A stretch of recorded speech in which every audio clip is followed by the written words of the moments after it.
Hello, everybody, or anyone tuning into the live stream. Hey, Philip, how everything going?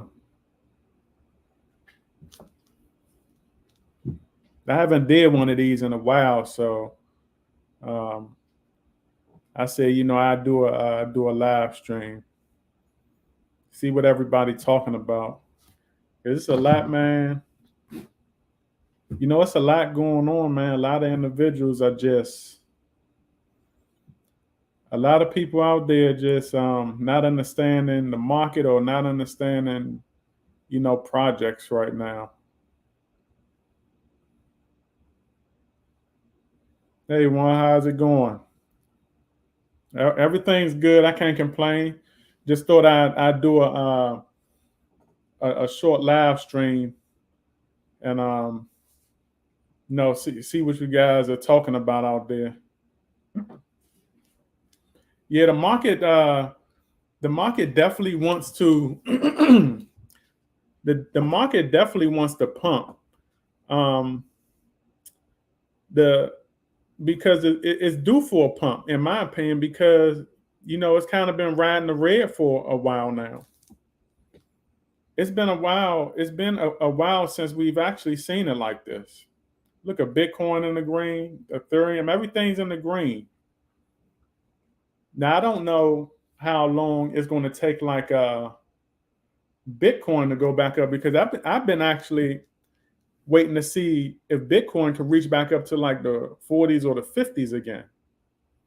Every time it has that little pump, it always stay in that 30 range. But I think if Bitcoin can get going in the market, you know, we'll definitely see some good returns and profits.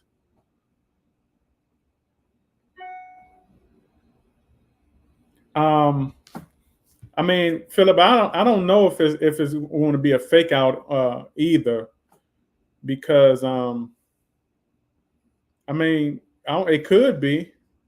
It could be green like it is now, and in a few hours, or before the night is over with, it probably could be back down in the red again.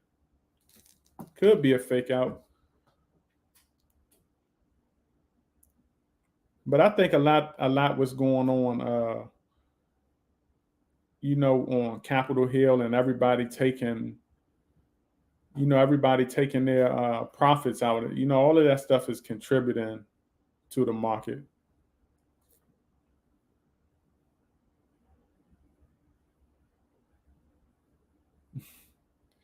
Yeah, the market is bipolar. But I look at it like this, though. I look at it like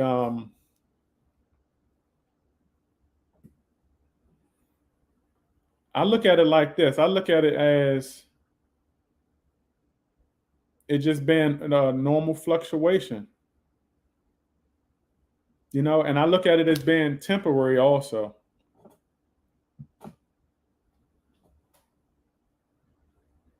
What else y'all getting into up there? Y'all make any moves when the market was down?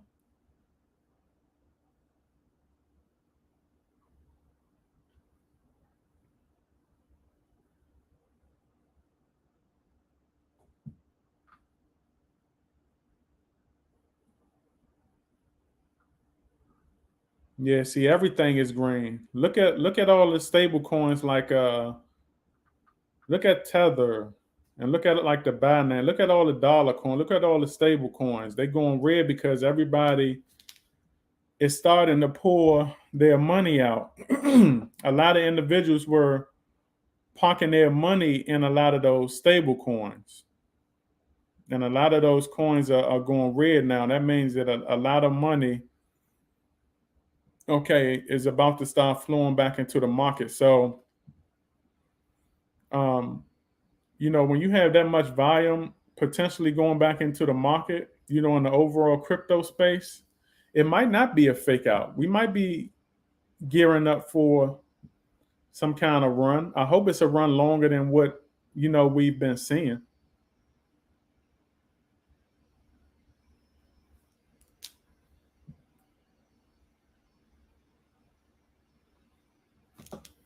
Hey Philip, you did any research in Marvin Inu? Did you look at like the dev teams and like the dev wallets and stuff like that, and see what the liquidity locked and all of that is looking like? I mean, yeah, a lot of those plays are risky, but if a lot of the research on the back end is looking decent, then all you really got to know is when to pull out your profits. We got to remember that it's risky. It is risky, but if you do your research on the back end, the dev team saying with the potential the project have, then all you got to do is pay attention to when to pull your profits out.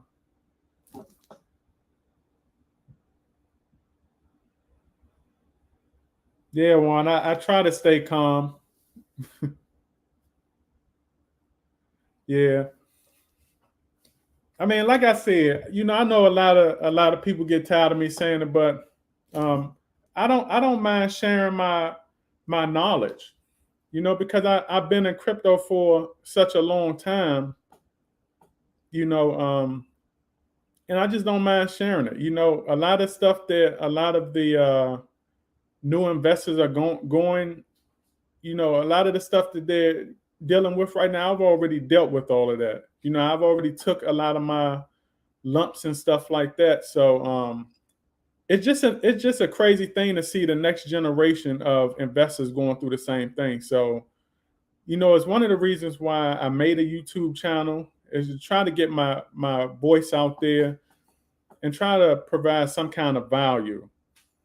Because when you've been investing as long as I have, and you see that next generation, you kind of don't want to keep a lot of info to yourself. You feel like you want to share it, and having a lot of that info packed up within you, and seeing what the next generations are going through, it kind of makes you want to explode. Like, man, I gotta talk to somebody about this stuff. So my years of investing has, and seeing the ins and outs of things, it has kept me calm.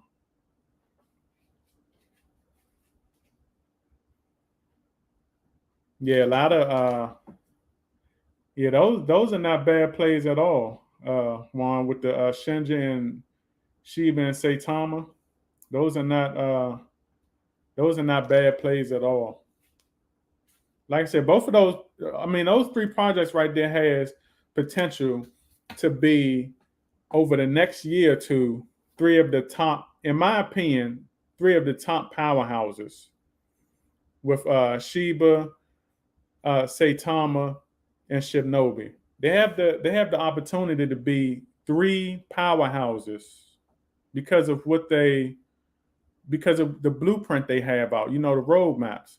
Now, like I said, it's still up to the dev team. The dev teams of those projects, they got to stay on point, man, because a lot of people are depending on the new tech that they want to bring out. They got to stay on. They got to stay on point, because they got to lay it out nice. But I'm gonna tell you another good thing about that also. When you got a blueprint out there, um, just know that somebody else can come along, right, and build maybe a better product. So I look at it like that also. The blueprint is out there, but at the same time, don't get upset if the original creator of a blueprint don't follow up on their promises, or somehow fall off, in time. Because the most important thing is that the blueprint is out there. That's the more important thing. So somebody else, another developer, can come along, right? They can come along and just build their own version of that project, and maybe better, because investments, the projects that we're seeing now, like SHIB, SAITAMA, and Shibnobi, and all of those other potentials out there, it's not the end all be all. All right.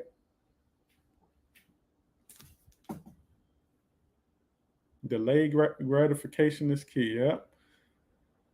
Yeah, Philip. It is early.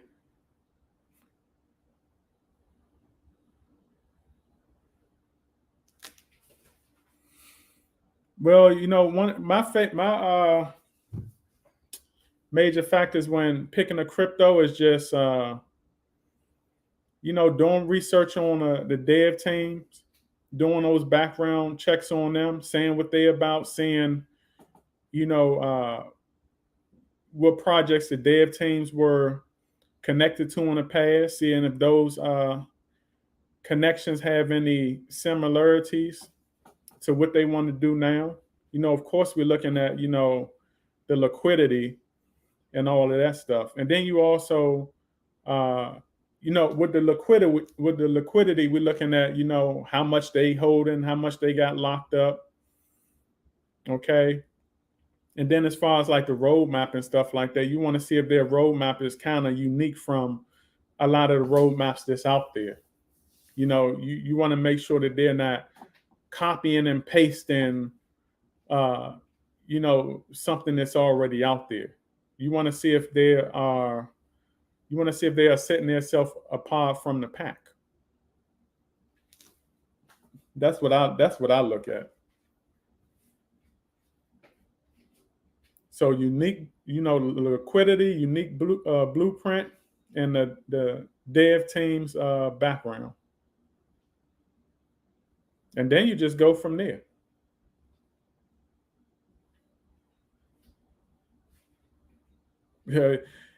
Hey, Barry Sanders, man, I'm glad I found you guys. All right, I'm glad I found you guys. It's good to have someone to, share. Good to have someone share knowledge with. What do you guys think of what do y'all think of Phoenix? Did y'all ever get into Phoenix? There's been a lot of talk about Phoenix. I got into it, but did any of you get into it?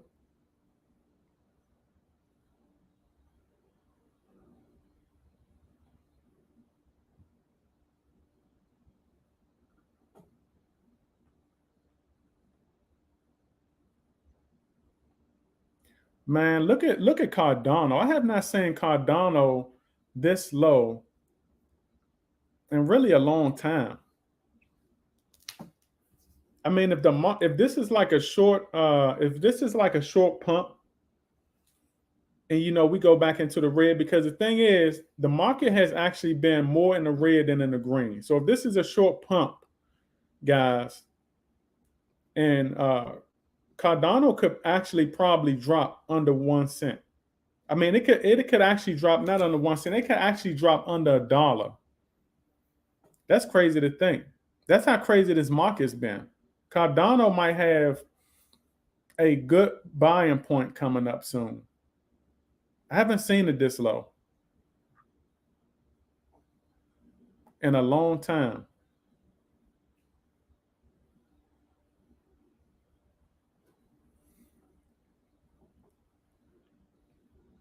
Always like going back to a lot of history, especially when it comes to Cardano. Look right here, 4 years ago, right? 4 years ago, Cardano was right here at 0.017. I got Cardano at 0.019. That was 4 years ago. So it's kind of wild seeing it how far this project has advanced. But the thing is, it could drop. Like I said, we have this short pump market. It actually could drop down under $1, and it might be, well, in my opinion, it might be a good buying point if it does.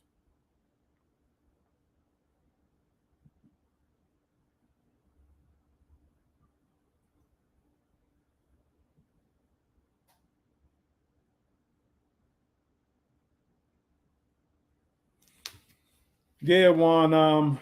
The whole community thing, man, is just I've never seen I've never seen it like this before. I've never seen the whole community beef thing until the meme space came out. I never seen that before. When I first started investing, it was all about investing. It was all about investing in crypto. Even when Doge first came out, it was all about everybody. It was hard-nosed investors. And just think, that was just 8 years ago. Everybody was serious. When Doge came out, Doge didn't have meme coin competition. So a lot of the competition and community beefs, it wasn't even thought about. I'm gonna show y'all right quick, right? I'm gonna give y'all a history lesson right quick. I'm gonna show y'all some history because I like doing this. Now picture Dogecoin, right? Just being the only meme coin that came out. I'm gonna show y'all what Doge's only competition was. Y'all might laugh at this.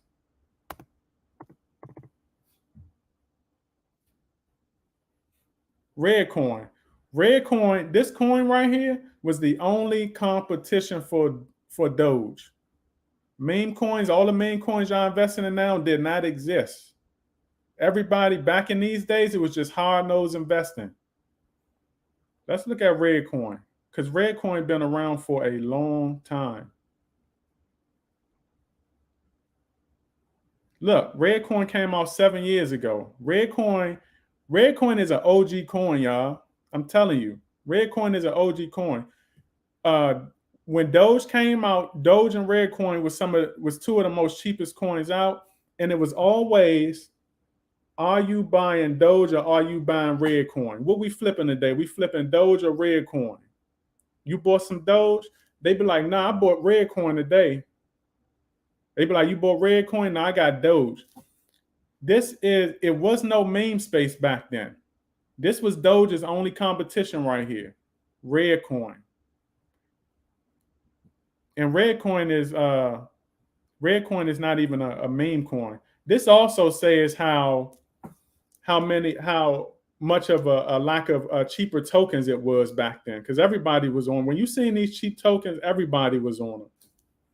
But now you just got like a whole variety of different coins that you can buy at 5 zeros back, 7, 8, 9 zeros back. They just didn't have that.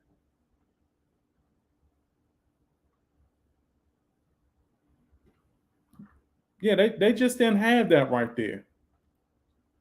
So I always like looking at this stuff, man. It always takes me back to my investing days, my old investing days. I miss my old investing days. The meme coin era is good, but in my opinion, the meme coin era has just turned cryptocurrency into a circus. I like investing in them, but it's turning into a circus, and it's mainly the community. It's the new generation of investors. All right, investing should not be about gangs. You see what I'm saying? People are just missing the whole point of the newer generation right now. A lot of them are missing the whole point of investing right now. It's crazy, man, to think about it.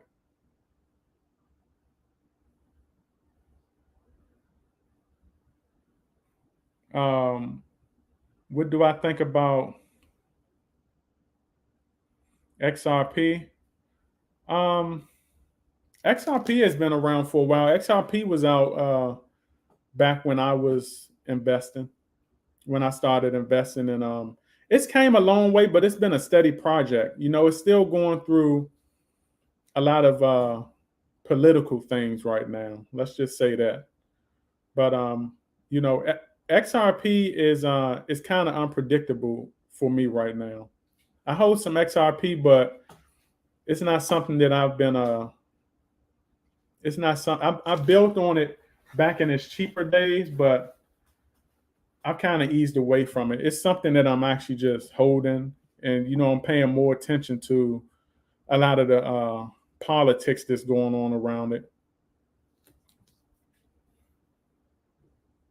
You know, when you understand the politics that's connected to XRP, then you will kind of get an idea of how to approach that. Yeah, there's nothing wrong with buying Cardano, especially like I said, especially if Cardano drops underneath $1. That's as low as Cardano's been in a very long time.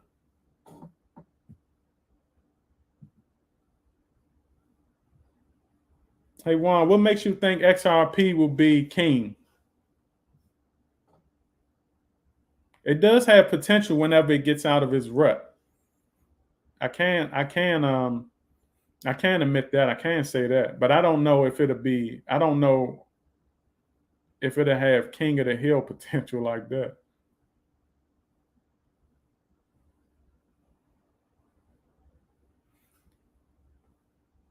Yeah, Q, I say it is too high of a project, especially if you got in, especially if you one of them early investors that had some years in and got into Cardano early. I mean, like I said, I got in at 0.019. Like it'd be really hard for me to, build up the energy to want to buy Cardano. But I mean, it's still not a bad investment. I mean, it depends on when you got into crypto and all of that. I mean, I guess everybody just look at it, kind of in a different way. Yeah, Philip. Crypto man. The scary thing is this. The scary thing is thinking of what will the crypto community be like as it advances. If it's like this now, will it even be tolerable, 5 to 10 years from now? I think about stuff like that. That'll also make you want to just drive away from the communities, especially if you are a person, that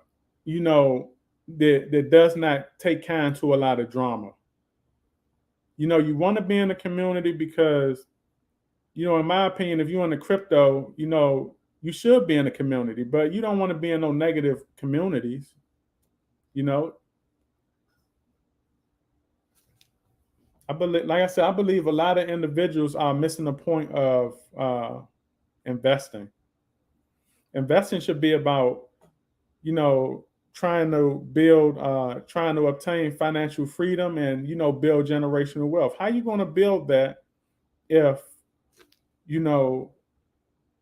how are you going to build that if you're just participating in community beefs? Imagine spending all these years participating in community beefs, right?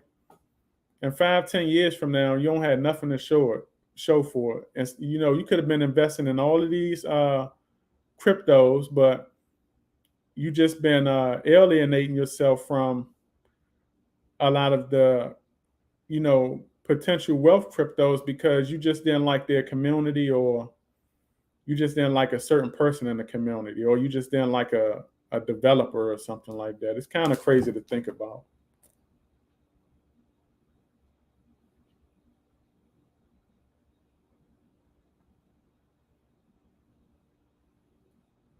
Hey QSA, you talking about Cardano? Give you some Cardano on the 5 cents, and then you'll think about it.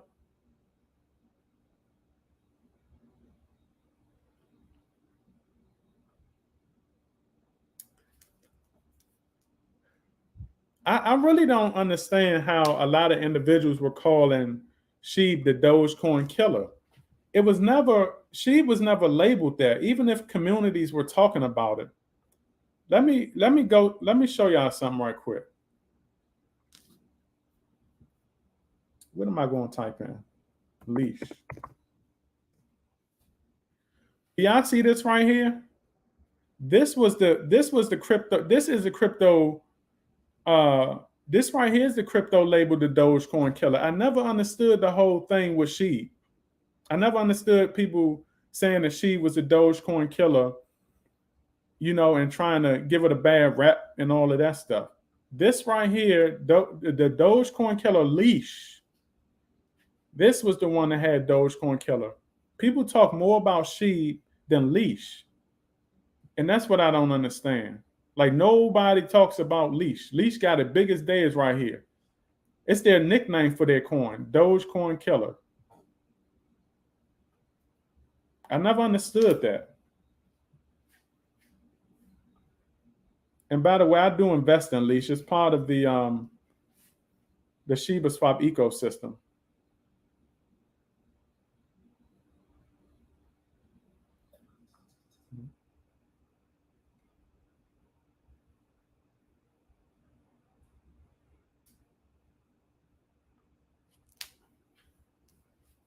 Yeah. Yeah, BitConnect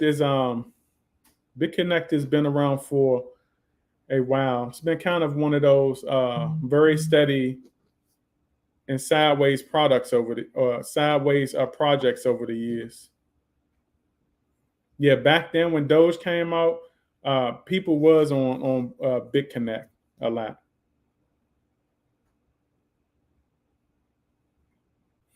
Yeah, but you got to think about this. The thing with Doge also is that Doge really doesn't have much to stand on. You know what I mean? Because they had Doge. The reason Doge got to where it even is right now is because they had a little. What am I going to say? They had a celebrity wave that went on. It had a little. They had a little moment with the celebrities. But the celebrities was pumping it. And I think Elon said something when Elon was talking about it and stuff like that. But other than that, Doge really has no other utility to really stand on.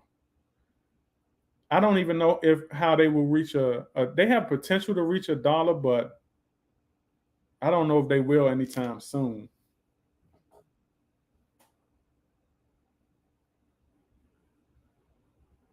Yeah, a Red coin is a OG coin.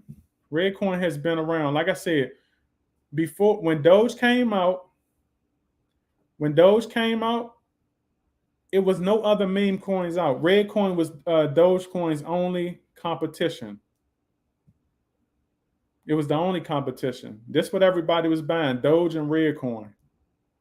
I mean, of course, Doge has left Red coin far behind now, but Red coin is an OG coin. Red coin was popular once.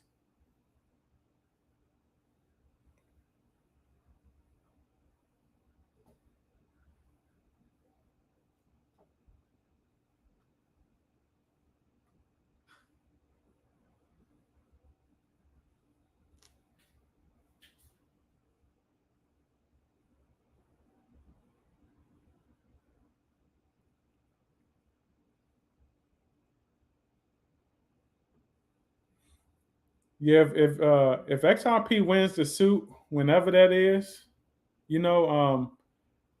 its potential is definitely going to be on a high. And the thing about that, there are a lot of old school investors also waiting on XRP. There are a lot of wealthy entities up there also waiting on the politicals of what's going to go on with XRP also. So XRP definitely, I believe, is going to make his mark in the crypto world when they get out of this rut that they are in.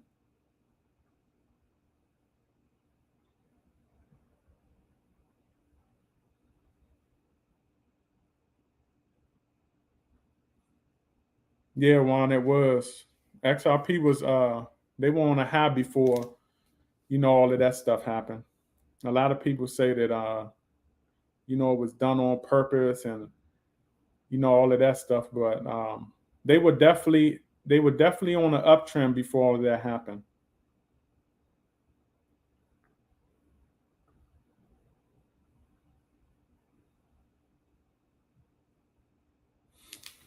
I don't think what goes on in the community will drive the investors away. The investors want to make money. Okay, investors are not going to let a community mess up their bag. All right, a lot of these serious investors out here, you know, they all about their money. They're all about their wealth and investments, and it kind of be silly to approach investing that way. Like me myself, I know that there's animosity between the Saitama Sheeb and Shibnobi communities, but I invest in both. I still like. I mean, I invest in all three. I still like all three projects. I mean, at the end of the day, I ain't got time for it. I mean, the communities, they can do what they want, but me myself, I'm an investor. I don't have time for it. What I want to do is build generational wealth, and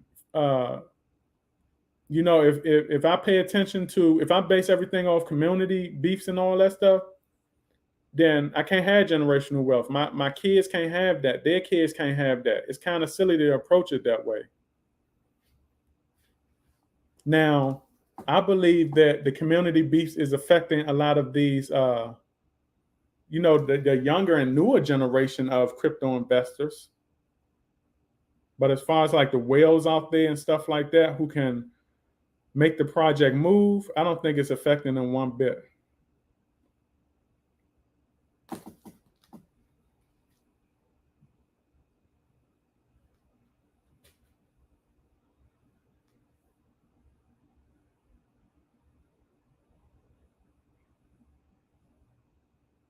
You say you missed the train on already? See, you remember it at 16 cents. I mean, I look at it like this too. No investing. Now, of course, you got to do your research on, you know, uh, projects out here, but no investing is bad investing. As long as you are investing. Just imagine individuals out here that's not fortunate enough to understand the basics of crypto and how to invest. Everybody just living paycheck to paycheck. They're not financial literate like that. Imagine them not being able to pass anything down to the loved ones just because they didn't know what they're supposed to know.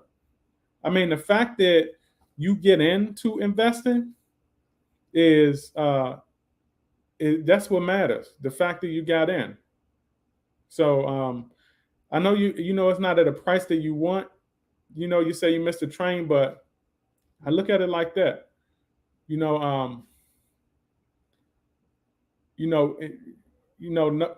Investing period, just getting in is good. I just look at it like that.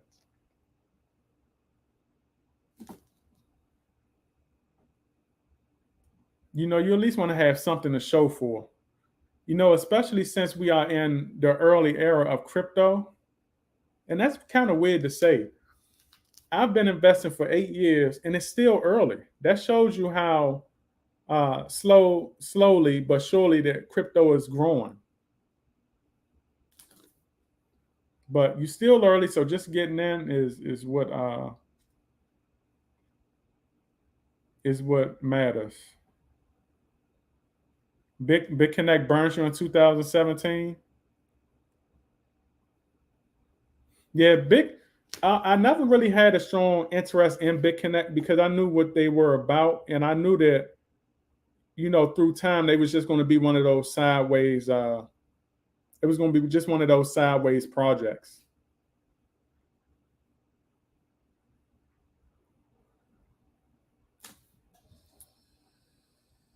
All right, Juan. I'll catch you later, buddy. Take it easy.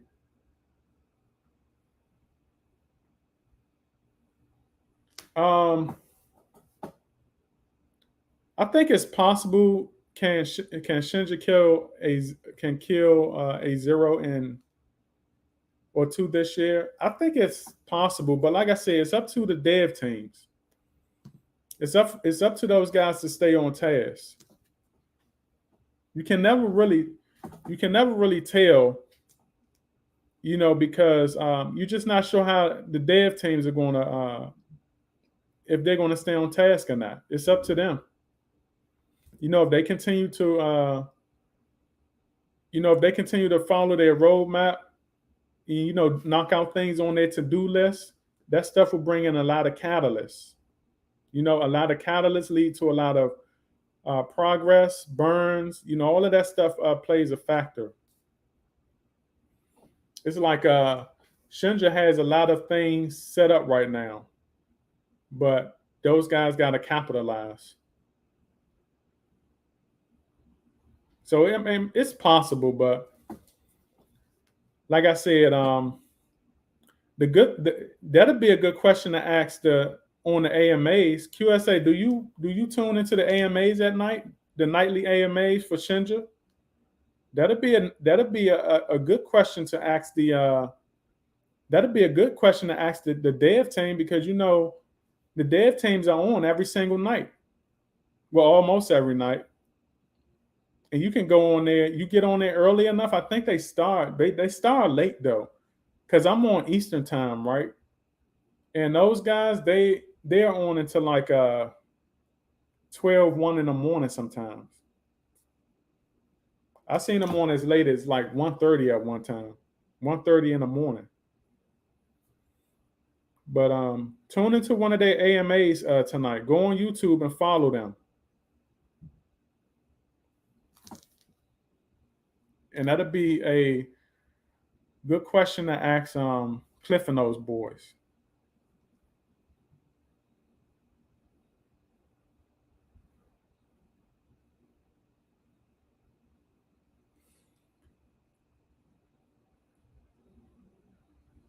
Are you on Eastern time also?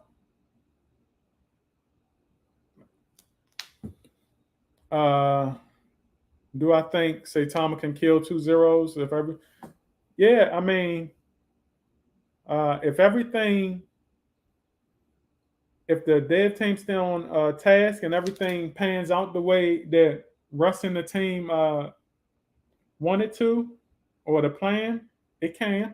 I believe it can, because you're going to have catalysts coming in. You're going to have a lot of multiple burn mechanism happening.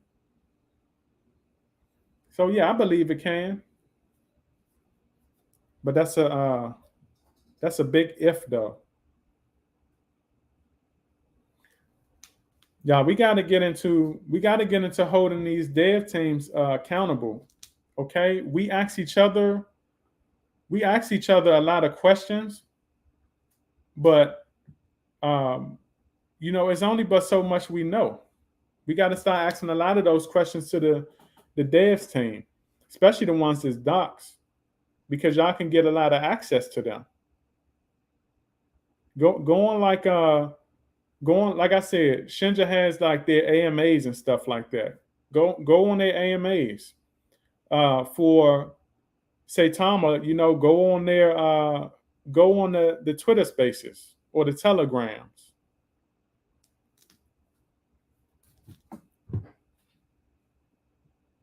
You know, you want to hear it comes from the horse's mouth, because all we can do is just give our opinions, but you should want to know also what the devs think about it and see what they have going on, because they can tell you more.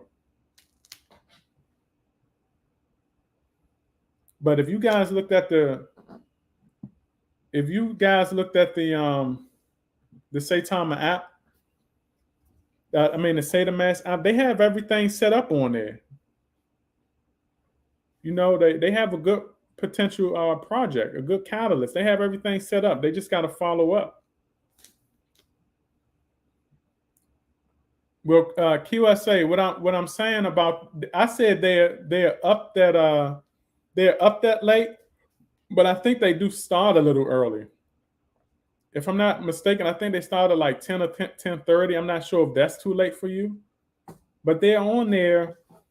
Even if that's too late for you, the fact that they're on there every day, you can actually maybe pick a day, right, where you plan to actually stay up at least until they start and ask some questions in the beginning. All right. And of course, you don't have to stay on the AMA for hours like that.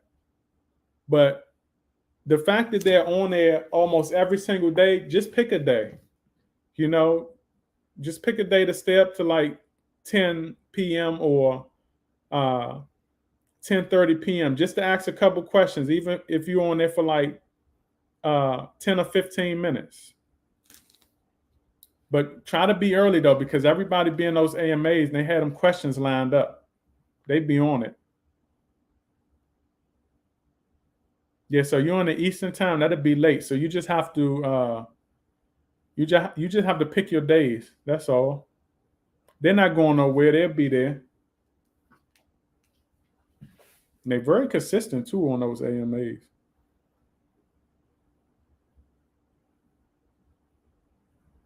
How do I feel about that? I don't really think much of it. You know, it's just you got a lot of trolling on the internet, and I mean, is it a good look? Maybe not, but I don't think it's enough to affect anything major.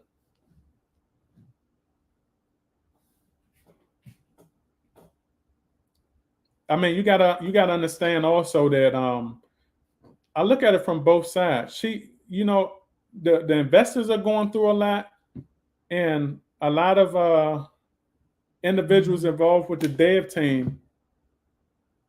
A lot of individuals that are involved with the dev team, whether it's the devs or their loved ones, they're going. You know, a lot of them are feeling it too, because you got to understand. A lot of them are taking criticism. You know, these are loved ones of husbands, wives, mothers, fathers, sisters, and brother. You know, when they're seeing their loved ones take criticism like that, they feel like they got to jump out there and defend them. You know, it's just like if you had a loved one or a sibling that was behind a project and everybody was just crashing in on him and her. You probably feel like you got to jump out there and offend them. I mean, and defend them. So, I mean, I look at it like both sides. I look at it how, I look at it from her emotional standpoint too. I mean, that's her husband. They got their history. She's probably just not used to seeing, a lot of people throw them under the bus like that, and she just feel like she just got to jump out there. She's just standing by him. That's all.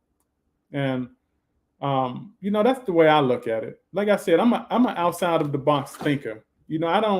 When I see situations going on, I don't look at it as just that. I think outside the box.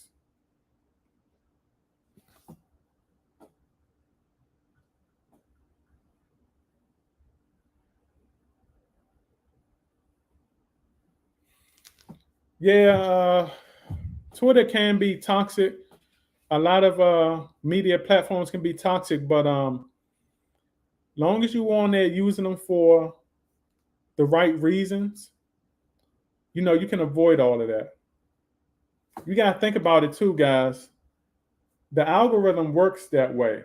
Okay, if you get on social media looking for or looking for toxic situations, then the algorithm is going to send toxic content to you. Okay, it's just like if you get on YouTube and you're looking at toxic YouTube videos. That's going to be in your recommendations every single day. You're just going to have a flood of toxic videos getting recommended to you every single day. And you're just going to get miserable by it. You're going to get consumed into it. Remember what I said. Your life becomes what you consume your mind into. If you consume your mind into that stuff, it's what's going to come your way. A lot of people don't look at it like that. So the thing is this. What I could say about having toxic social media is try to delete or eliminate a lot of the recommendations that is sent your way. Try to delete a lot of the toxic followers.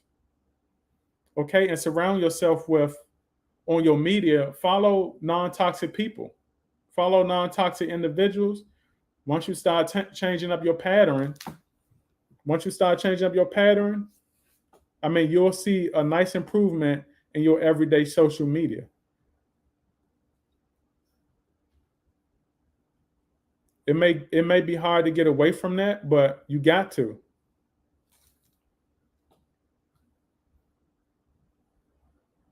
All right, yeah, QSA and yeah, you got to keep me update on how that go. Hopefully, you get some questions answered. Yeah, hopefully you'll get some questions answered tonight. And like I said, they're on there every day, so staying up late a little bit, it shouldn't hurt. You know, you can pick any day coming up to do that. But doing that tonight and just getting it out of the way, yeah, it's nothing wrong with that.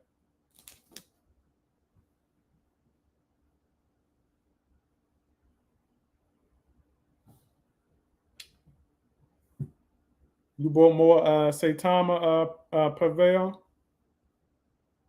Yeah, the app is still acting up, but I just look at it as it's a process. That's all.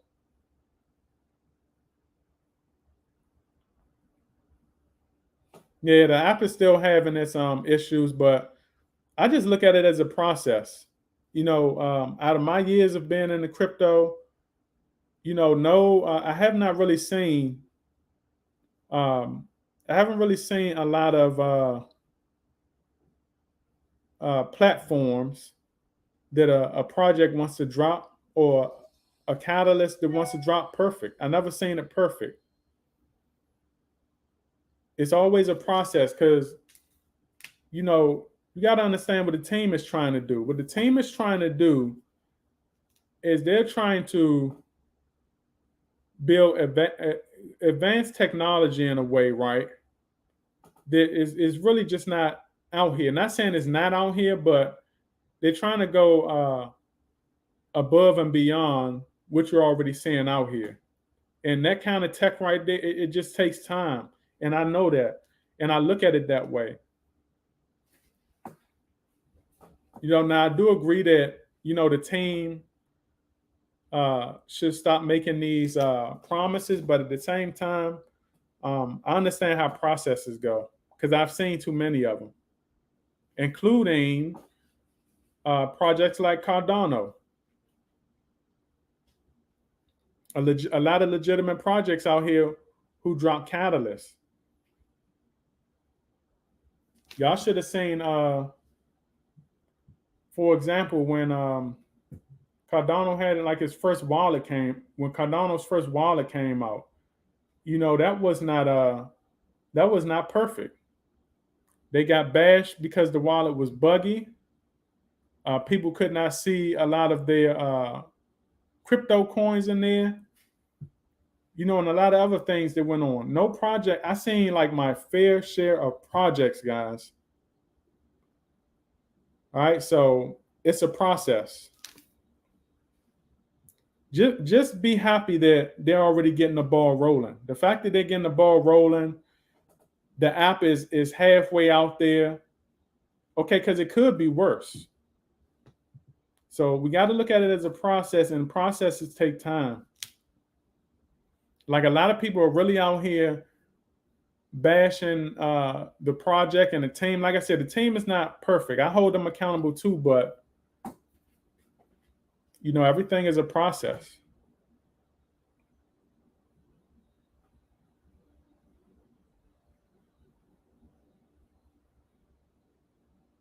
Yeah, I believe in yeah, I believe it's a good long-term play.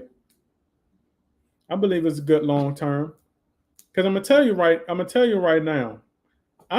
When I seen Doge first come out, all right, and the fact that it didn't have utility, man, people 7 years ago, people were bashing that project. People were bashing that project. It is supposed to be so many multimillionaires and multi-billionaires today, and they're not. You see what I'm saying? All because they were just impatient, selling. Like I said, you do what you want with your money, but I seen the first 4 years I've been in crypto 8 years. I've seen my first 4 years, and then I seen the next 4 years, another 4 years. It's all the same, guys. All right, what you saying? What you are saying with SAITAMA right now is not the end all be all. It's not the end all be all. I gotta understand time. There's gonna come a time where 3 and 4 years have passed, and where's this project gonna be? And think of it like this also. Even if everything came out right, even if everything went perfect with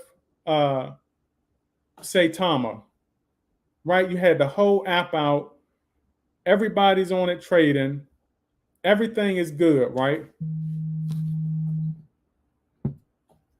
Everything is good. Y'all gotta understand, that still would not be enough for SAITAMA to reach its ceiling. It would not be enough for SAITAMA to reach its ceiling. It's still going to take. I mean, come on. Like at best, what you're going to have a good pump. You're going to have a really good pump, and then it's just going to go into consolidation for the next couple years. That's all it's going to do. And then in that 3 to 4 year mark, that's when you're going to start seeing that wealth drop. So, and like I said, it's a process. Even if everything went perfect right now, it's only going to give you one good pump, and then it's going to go into hibernation for the next couple of years. How do I know this? Because I've seen many projects do it over the period of those 4 years. You got to understand, I had my first set of 4 years. I had my first 4 years, and then I had another 4 years. I've seen how the process go. Like Cardano, right? When I bought Cardano, and I know that a lot of people get tired of me talking about it, but those were the projects pumping out there back then. All right, those are like the measuring stick projects that you can really compare. Okay, because like I said, you didn't have a lot of meme tokens. You didn't have a lot of those cheap tokens. So that's why I always pick Cardano and Doge. Okay, and you guys also seen that I was talking about coins like Redcoin and stuff like that. It's a process. When Cardano came out, do you guys know how long it stayed into consolidation? When Cardano's wallet finally got perfect and had one big pump, right? Let me see. I'm gonna go back right quick. Show y'all guys something. Show you all something.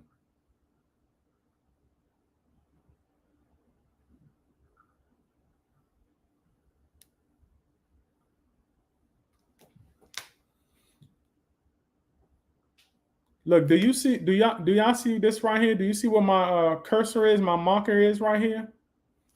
When I bought Cardano at 0.19.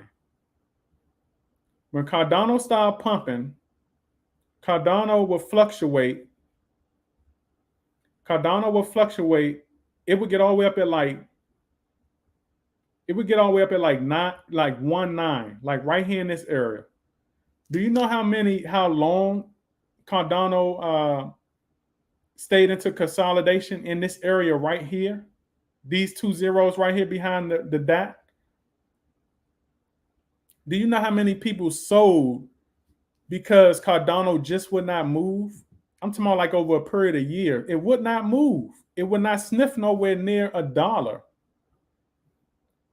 Do you know how many people got tired of that? People got tired of this right here.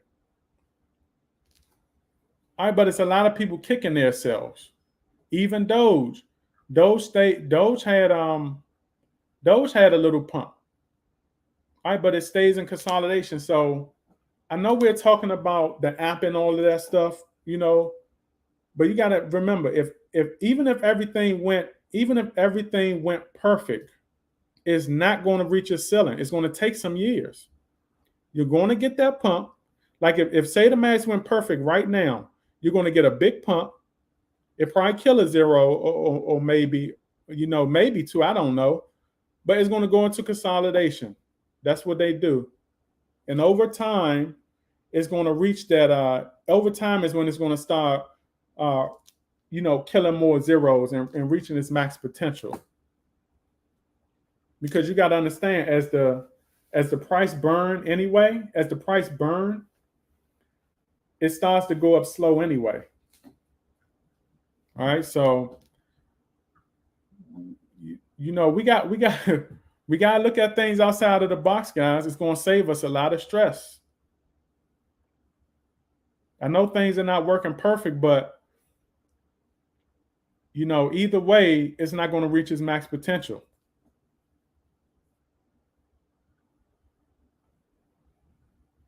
You still holding? Yeah. Not a lot of people are holding out there. You got a lot of big sellers out there.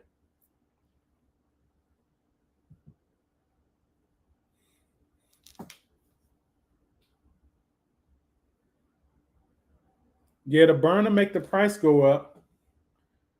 The burn will make the price go up, but as the circulating supply get low, it's going to take its time reaching its max potential anyway.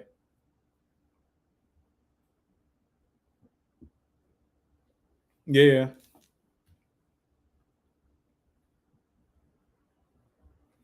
Yeah, you could live off reflections depending on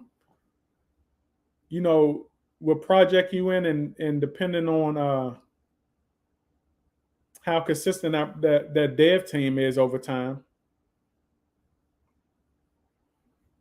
If they're consistent, the price is going to go up. You're going to get catalysts to come in, and your reflections are going to be looking nice.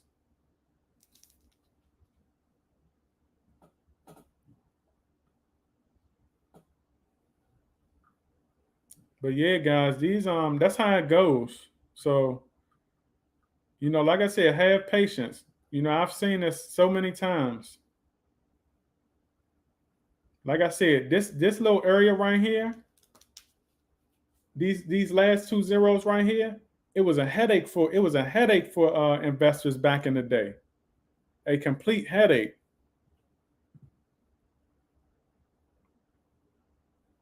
And that's after Cardano came out with a successful catalyst. Back when they were, really just getting into smart contracts and all of that. Back when they were, connecting themselves with Ethereum and all of that. Cardano was the next best thing, right? It was the next best thing back in the day. And even after all of that, it still wasn't enough for it to reach its max potential until some years later.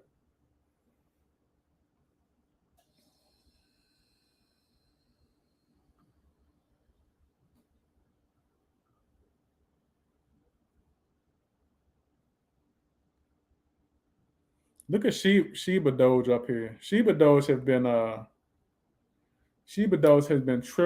trending, but they're getting a lot of big sell-offs. You kind of had to expect this from Shiba Doge.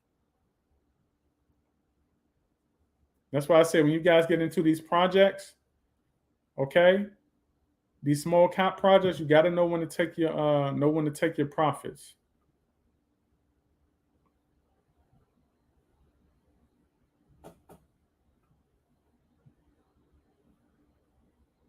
Any of y'all out there get into Shiba Doge?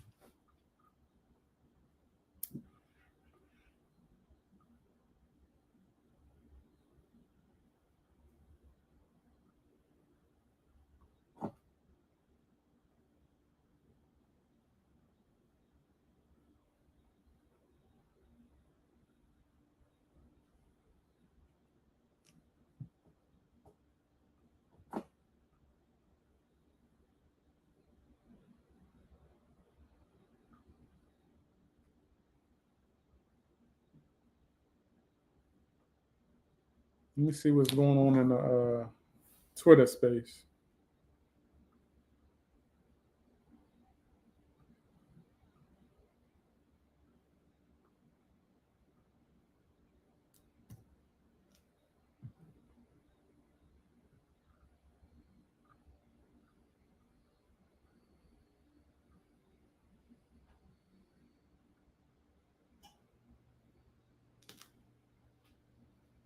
Hey, did everybody see the Russ's interview?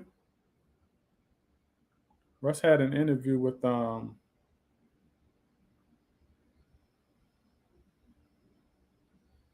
he had an interview recently. I don't know if anyone's seen it.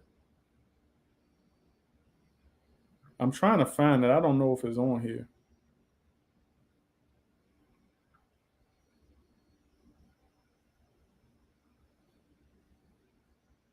Yeah, everybody's talking about Lily being delayed.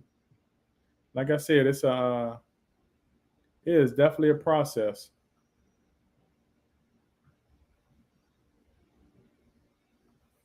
All right, guys. So I hopped on here for an hour, and I got to go run some errands.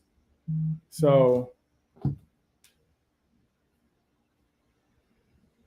right, yeah, guys. So I got to run some errands. So it was good talking to you guys. I'm glad a lot of you, some of you showed up today, and I'm gonna try to start getting into doing these on a normal base on a regular basis. All right, all. So like I said, guys, just have patience. The market is going to do what it is going to do, and look at things as a process. Like I said, nothing is going to be perfect. Nothing is going to be perfect. Like I said, even if it was perfect on its best day, it's still not going to reach its max potential. Okay, so it really would not matter anyway. All right, the swap will get here. You guys got to understand. You're not really missing much. You're not really missing much because a lot of people are not able to use it just like you aren't. So yeah, just look at it as a process, guys. All right, and I'll catch you guys on the up and up. All right, howdy, fam.